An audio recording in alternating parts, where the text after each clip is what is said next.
Hello and welcome to a special post-NBA Finals end-of-season basketball podcast. I'm Shaheen Koigani, and I'm joined by Ravneet Singh, Hey, how's it going?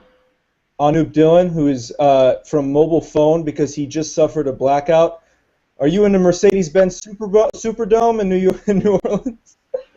I wish. And Mr. NBA himself, a new guest, Zaid Hadid. What's up, dude? Ginobili! All right. Hey, let's get right into it, guys. What a boring finals. uh, can we blame LeBron at all? I don't know if you could blame his performance. I think he did pretty darn well when you're looking at his numbers. He averaged about 28 points, 8 assists, and 8 rebounds and 4 assists.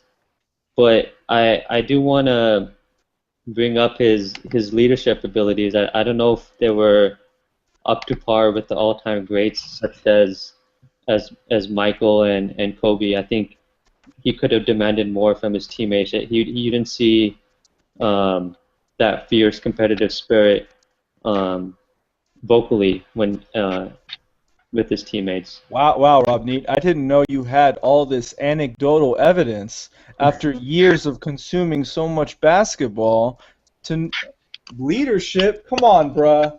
He couldn't have done anything else in that series. He shot 60%. No one else showed up. I'm sure he yelled at his teammates enough.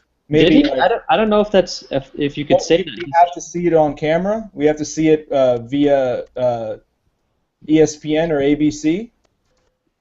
I'm pretty sure it would be well documented if he was vocal about it. He wasn't pissed off at Boss or Wade at all, and they did not show up at all in this series. And I mean, it begs the question if he was more passionate and fired up, would it have gotten his teammates to play a lot better? Because the last game they didn't seem motivated at all. They seemed motivated for the first quarter, but after that, when the Spurs got hot, you could tell it was already over by halftime.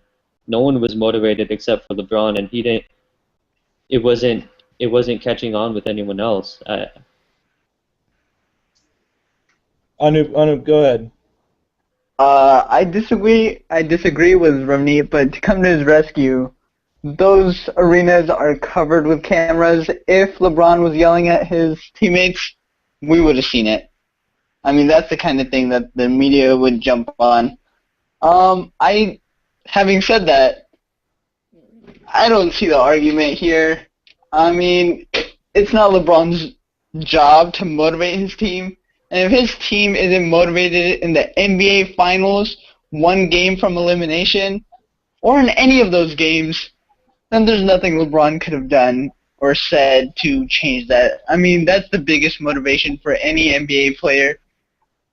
And motivation was not the problem.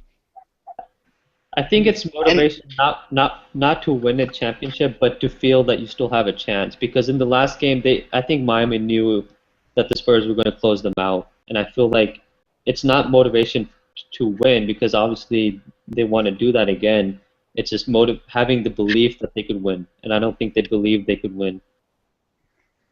Mr. NBA.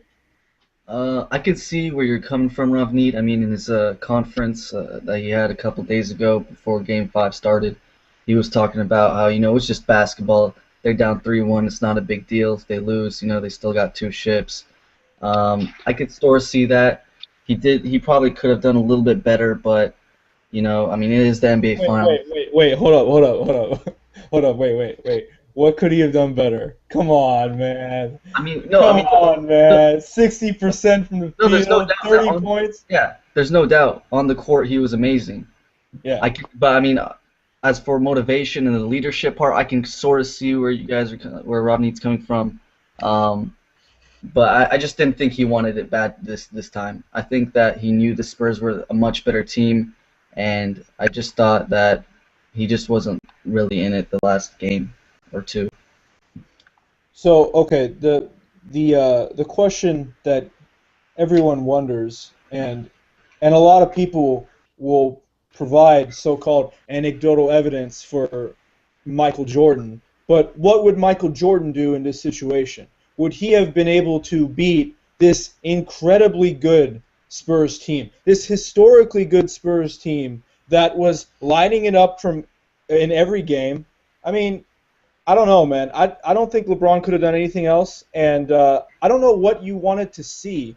Did you want him? Did you want to see an MJ moment where he's yelling at his teammates? I don't think MJ was that great of a leader. I mean, he does things like punch Steve Kerr in practice, and he demands a lot from his team. He's highly competitive. He was a maniacal player in terms of his competitiveness and his will to win. I mean, it was second to none. Maybe like, Kobe Bryant in modern days. But let's be real. Like, what did you want LeBron to do? Did you want him to punch Chris Bosh in the face? What did we have to see him do to make him stop comparing to Michael Jordan in a different era? Like, come on, son. Well, he's a different type of leader. I'll give you that. He's still a very good leader. You can look at his pregame speeches, and they are motivating and whatnot. But I mean, in the game, it seemed like he was complacent with his team not playing to their best capabilities. In Game 5?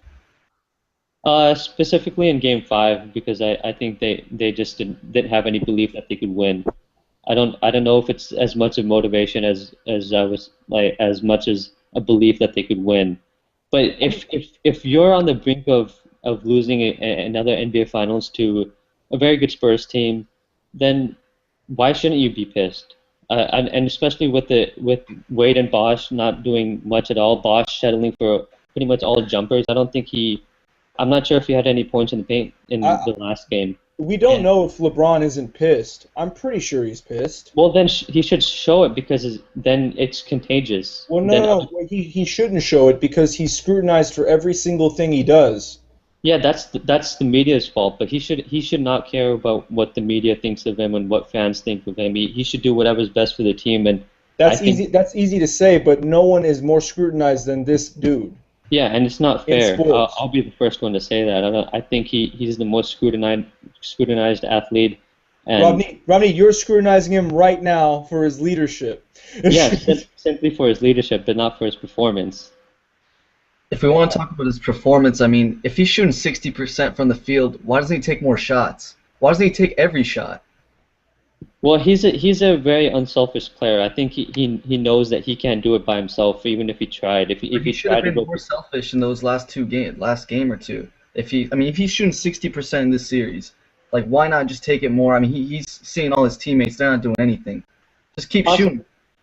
Possibly, but I think the Spurs also tried to contain him pretty well. I don't think there's much LeBron could have done outside of leadership. And this is a very small thing. This is my personal opinion on his leadership. He could be a very good leader, and it's just from where I'm standing, I don't think he's doing the best he could do because we're comparing him to Michael all the time, right? And if we're going to compare all these qualities with Michael, then why don't we compare leadership? I say we shouldn't compare him to anybody. We shouldn't compare him to Michael. We shouldn't. I happen to think Michael wasn't that good of a leader, and they benefited a lot from having Phil Jackson as Zen master on the bench. I mean, the thing about Michael was he demanded a lot from everybody. And if you didn't come through, you were dead to him. That's kind of like how he was. I mean, right, but Shaheen, wouldn't that motivate you if you were a teammate of Michael's to? Or you could succumb to it and just give up, and then be like, "Screw you, Michael. But how many players on that Bulls team said "Screw you, Michael"? I mean, I'm sure he's had his fights with people, and I mean, if you read his the Jordan rules, he gets into a lot of altercations with his teammates. I mean, it just seems like there was a lot of contention. Sorry, go ahead. I think it paid off. I mean, he won 6 championships, and his teammates came through when he needed them. I'm not sure they faced a team as good as this one.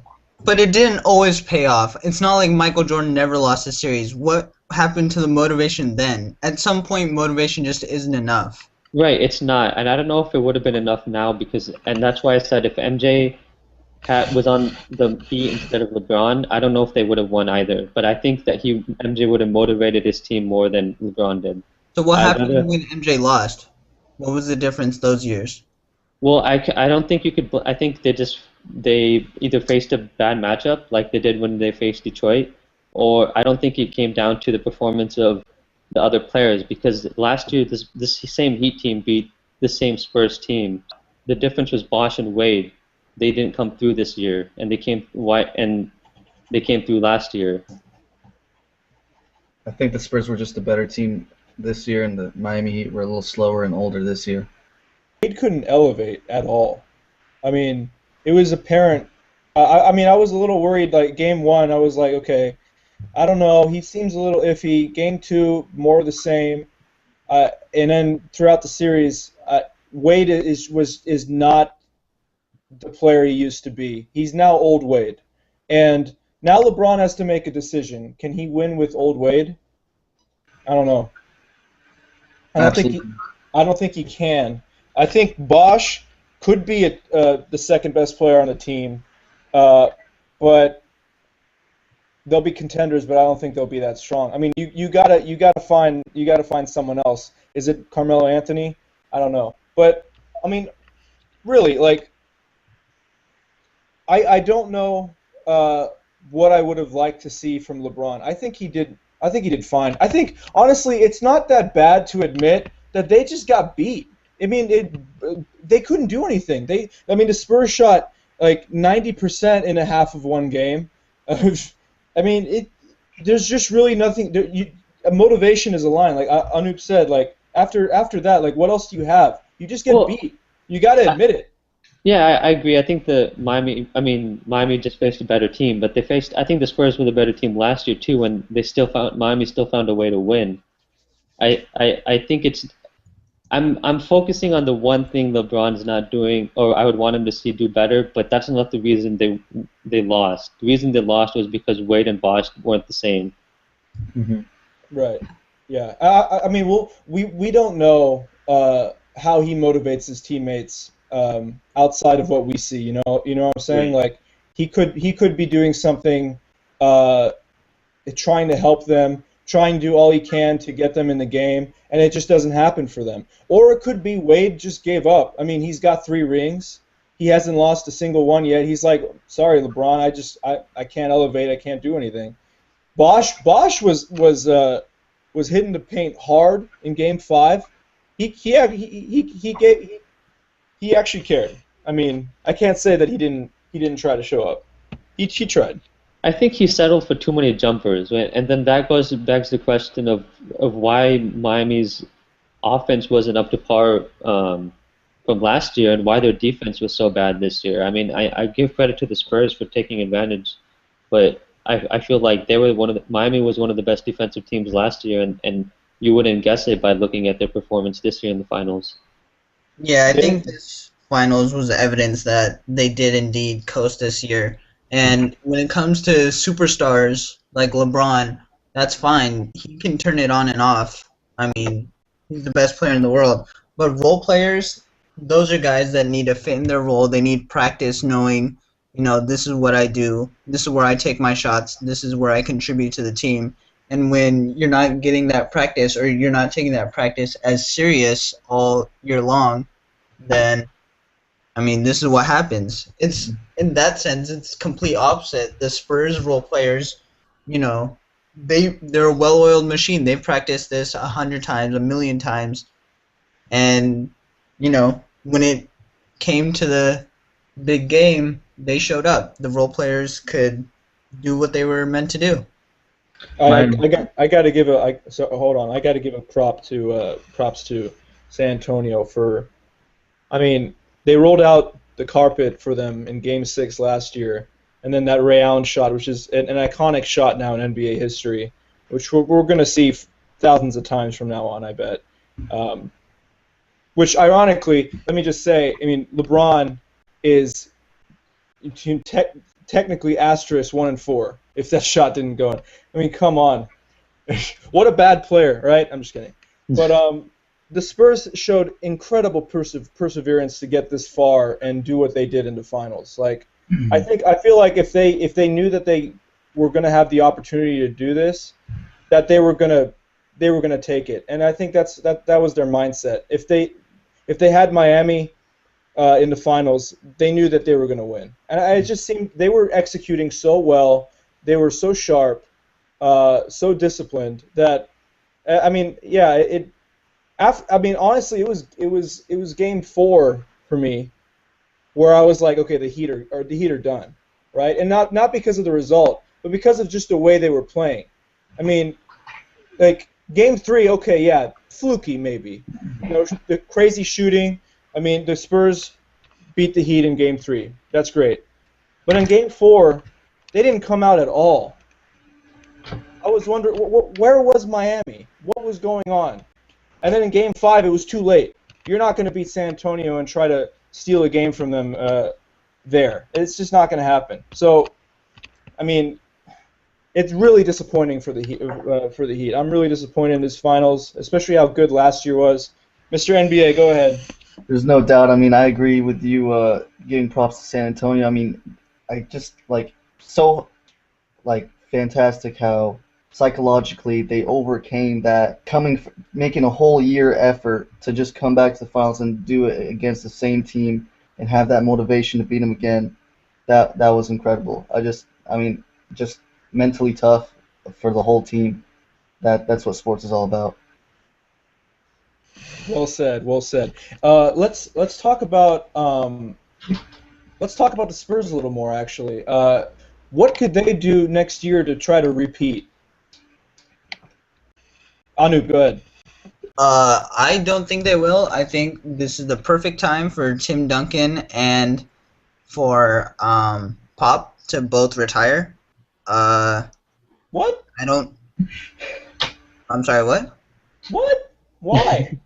Well, maybe Can't Timmy go out with a better storyline than that. I mean, the redemption, the come from behind, the beautiful passing, Pop said it himself in his speech in the locker room. He's never gotten more satisfaction or been more proud to coach any team than the team he coached this year. I mean, this was a great story, and I don't think you can go out higher than this. Can we get much higher? Well, if you have another chance of winning a championship and you come close, I think you should take it. I think Michael regrets not coming back for the 1999 season. And That's different, right? That was in the middle of Michael's prime. This is Tim Duncan's at the end of his career. Even if he wins another one, I'm not sure it's going to feel better than leaving right now. Yeah, I think this one was the sweetest one of all because of what happened last year in Game 6. But if they could do it another time, I think you go for it, and I think they can because they don't have to rely on all the starters. None of the starters or no Spur played over average 30 minutes per game this year. They all average less minutes per game, so it's not like they can't do that again next year. Yeah, they're gonna have the same team as this year, except Boris and Patty are gonna be free agents, but they could probably easily re-sign them. I mean, if they play this well, I mean, it's only another year. We keep saying it for the Spurs. They're not gonna make it another year. Not gonna make it. I mean, why not try for another one? I mean, in the West, who do you got in the OKC Thunder and maybe the Clippers? But I mean, they've showed that they can. No, Zayd. It's really competitive. I mean, I could see any of those teams. I could see Portland getting better, although I think their defense will always hold them back. I think Golden State could make a leap depending on what they do this offseason. There are a lot of teams that could make a leap, and I mean, yeah, OKC's still there, and that's still the worst matchup for them. Yeah, I'm looking through the contracts right now.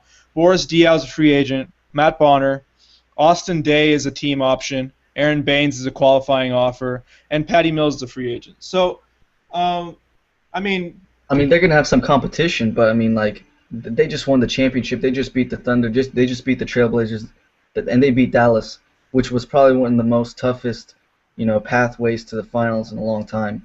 I I just think that they could I mean, not easily, of course, it's going to be competitive, but they'll be right in there in the top one or two chances to be in the West, to make it out of the West. It really falls down to Tim Duncan's player option of 10.3 million. If he takes the player option and continues to play, then everything else falls in place, right? I mean, does anyone see this team doing this without Duncan? I mean, I feel like they would still be pretty good, but I don't. Thiago Splitter, is not a very good replacement in my opinion. No, they gotta have the same team if they wanna. If they Right. want next year. Right. With the same depth. I mean, this depth was unreal, man. I mean, you had Danny Green, Bellinelli. Bellinelli didn't even play that well throughout the playoffs, the entirety of the playoffs, I would say. Kawhi Leonard, I mean, enough said, right? 22 years old, younger than some of these prospects coming out, and already a Finals MVP, balling out, man. Plays when it counts. Tony Parker, 12.5 mil. I mean, yeah, I think, if Tim Duncan comes back, I think they could do it again. I think they should do it again. Yeah. Why not? Why not, Timmy? Get 6. Get 6, buddy. Get on that Jordan grind. Yeah, sorry. I think we have to talk about Miami too, because they're not going to go anywhere either. I mean, Well, that's the more interesting one for sure. All right, so what do you guys think about Carmelo? Rodney, go ahead. I mean, they technically could afford him if all the big three opt out and sign for smaller contracts. It would also mean, I think Mario Chalmers is a free agent, so he wouldn't be able to resign with them, which is fine. You could have Wade and LeBron running point, which is essentially what they're doing now, and you could have Melo basically play the three. So I mean, it's possible, but I mean, that's in the off season. There's a lot of time for that stuff to play out. I mean, there's the draft before that too. Well, there's in 6 days, Carmelo Anthony has to report to the Knicks whether he's going to take his option or not. I think he's going to opt out. He already said it in the beginning of the year. Right. I'm pretty sure too. Playoffs. So I mean, if he does opt out, this is possible then, and it opens up all these hypotheticals, all these theories of where would Carmelo Anthony go. Honestly, I don't think Anoop and I were talking about this before. Anoop's not a big fan if there's a big four, not because it would be stringent to basketball or whatever. It would suck for casuals and neutrals and all that, but because he doesn't think it would work. And go ahead, Anoop. Why don't you tell me why? Yeah, I don't think it will work. Chemistry is a fragile thing. It's a fickle mistress. And we've seen other super teams explode, just like the Lakers. And I think the Heat got it right the first time. And I think throwing in a fourth superstar, not only is it really risky, I think, well, I won't say the benefits. The benefits are great. But I don't think it works. I think that the chemistry isn't going to be there. I think when the shots stop pouring in for some guys like they have been, everything's going to fall apart. Mr. NBA? If they're going to have a big four, in my opinion, I think in any team that Carmelo goes to, I don't think he's going to get a ring because I just think his defense is that atrocious. I just think that if he adds to the Miami, I think their defense will even collapse even more that we saw in the San Antonio series. And if he replaces Wade, maybe I think that they'll have a good offense, but I just don't replace him. Sorry? Replace him? What do you mean replace him? If Wade leaves the only way Wade leaves Miami is if he retires. I would have major problems if Miami traded or did anything with D Wade. I don't think they ever will. He's the heart of their team. He drafted him. He's not going anywhere. Yeah, he's the face. He's still not the face of the team anymore, but he was the Heat guy before they came, right? So I mean, if they decide to all leave, D Wade is just gonna ride out his 3 championships and ride out the sunset. You know what I'm saying? Like he doesn't have anything to play for. He's cool. He's just gonna chill with Gabrielle Union for 2 years, maybe play for a couple years, and then be done. That's fine. He's got $20 million next year and 21 21,560 in 2015. I disagree. I think the Heat are above all, looking to win, and they'll do whatever it takes to keep LeBron, and that's it. If LeBron would rather play with Melo than Dwayne, then that's the decision right there. I don't even think it's hard.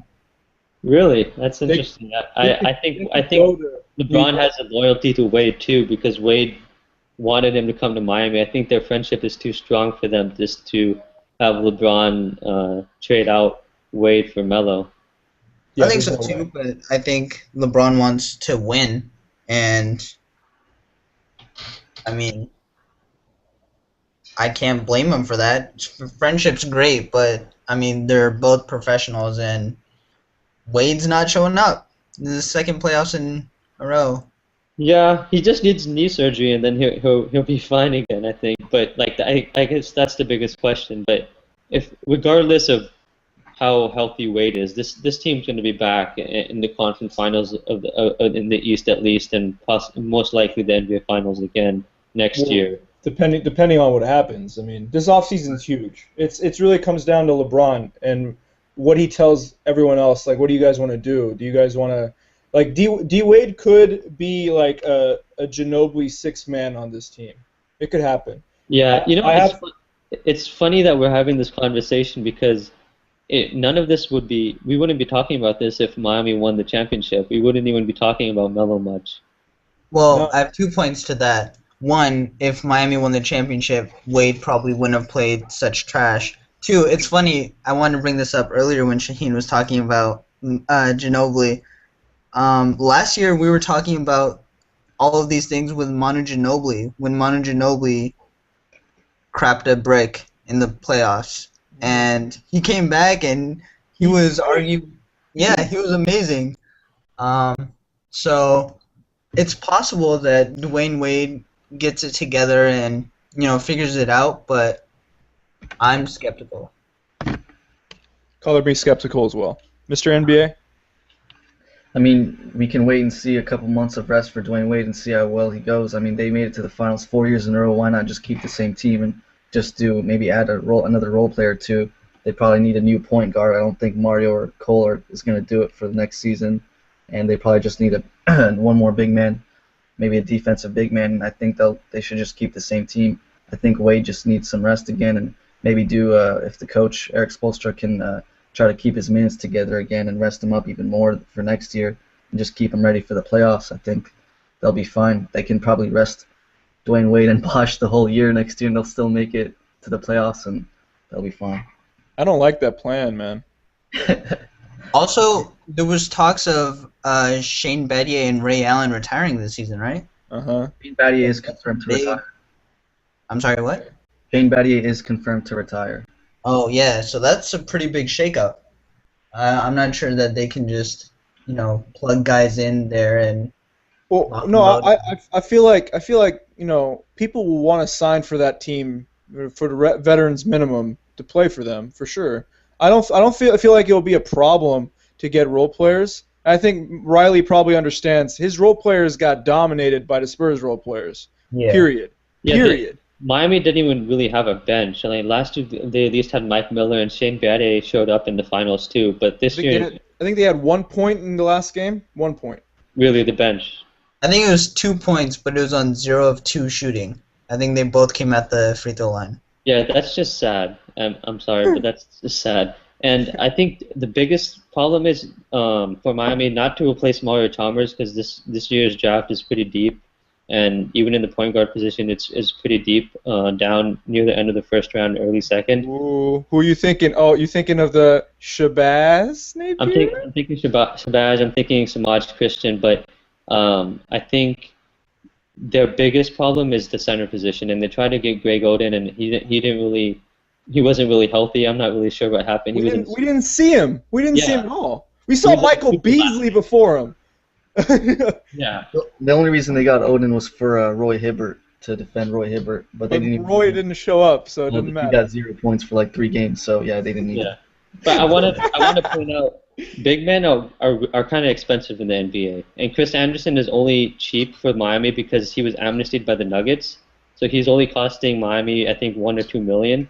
But if they want to find another center that could guard a Tim Duncan or someone like that, or Roy Hibbert when he's playing at his best ability, then they need to find a better center. But it's not going to be easy because they're not cheap.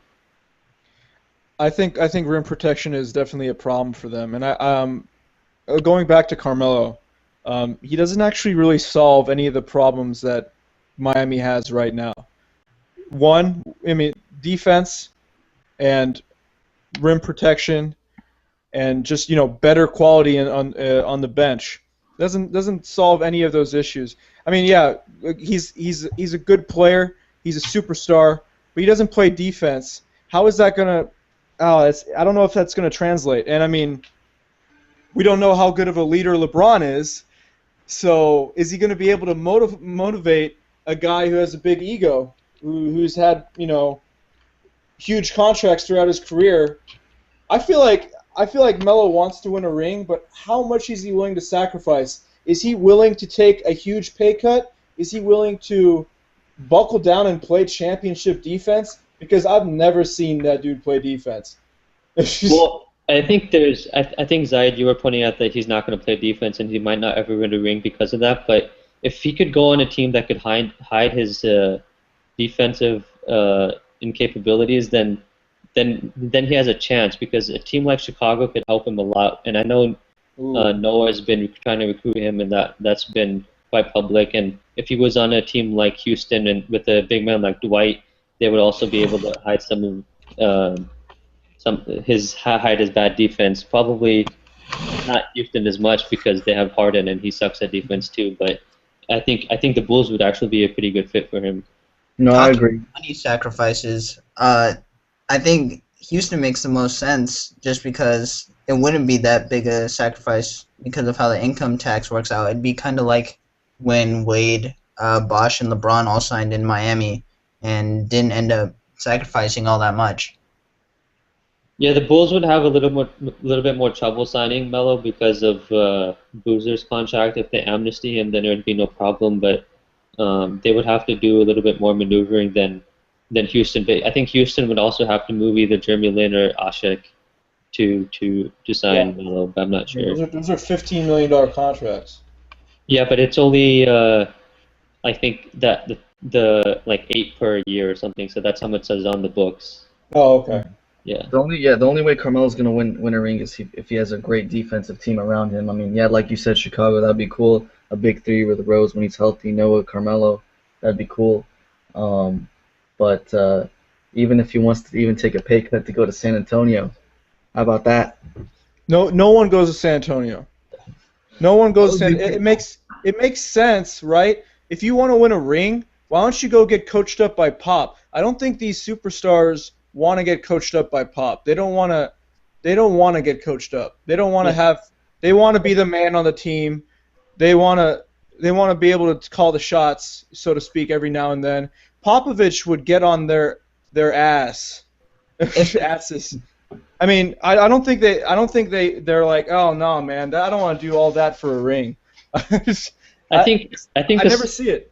I think the Spurs are a good place for role players, but stars these days, they want to go to big cities. They want to go to LA, Chicago, Miami. They don't really want to go to a place called San Antonio or Sacramento or Portland.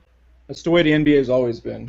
Yeah. I'm just going to throw this out. If there's one player who doesn't need to worry about his branding and who is willing to play a role and be coached, it's LeBron.